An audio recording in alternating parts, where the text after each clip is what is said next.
जय श्री कृष्णा। तो कभी-कभी मुझे लगता है जो भी ज्ञान की बात करते हैं, जो संत हैं, जो तत्वों की बात करते हैं, सबके मूल में वेद है या सबके मूल में यूँ कहिए कि भगवद गीता जिसमें वेद उपनिषद का सार है, वो है ही है। देखिए कबीरदास जी के आप जिस भी दोहे की तरफ जाते हैं, उसमें कहीं न कहीं गीता की सौरभ मुझे आ रही है। देखिए आप ये वाला श्लोक नहीं, दोहा। मन पंछी तब लगी उड़े, विषय वासना माही, ज्ञान बाज की झपट में जब लगी आवे नाही। तो बाज जैसे ज्ञान को बताया, यानी ज्ञान का मतलब स्पष्टता हो गई कि कर क्या रहे हो, करना क्या है, विषय वासना की तरफ भागते रहेगा। अगर मन उड़ता रहेगा, ऐसा पंछी बन जाएगा, तो फिर क्या हो जाएगा कि वो ज्ञानबाज की झपट में जब तक आया नहीं है तब तक वो इस तरह से अनियंत्रित भागता रहेगा।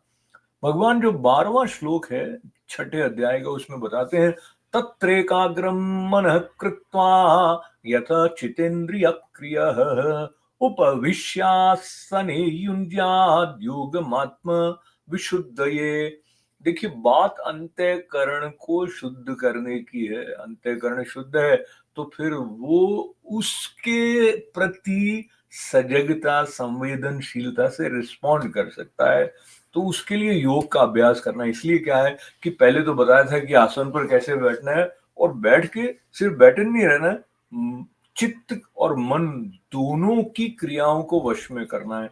यानी इधर उधर भागता नहीं रहे मन, और जो हमारी क्रियाएं हैं ना, मन के अलावा इंद्रियों की, आंख कहाँ जा रही है चपलता से, कान कुछ सुनने को लालायित है, जिह्वा कह रही है कि मुझे तो रसगुल्ला खाना है।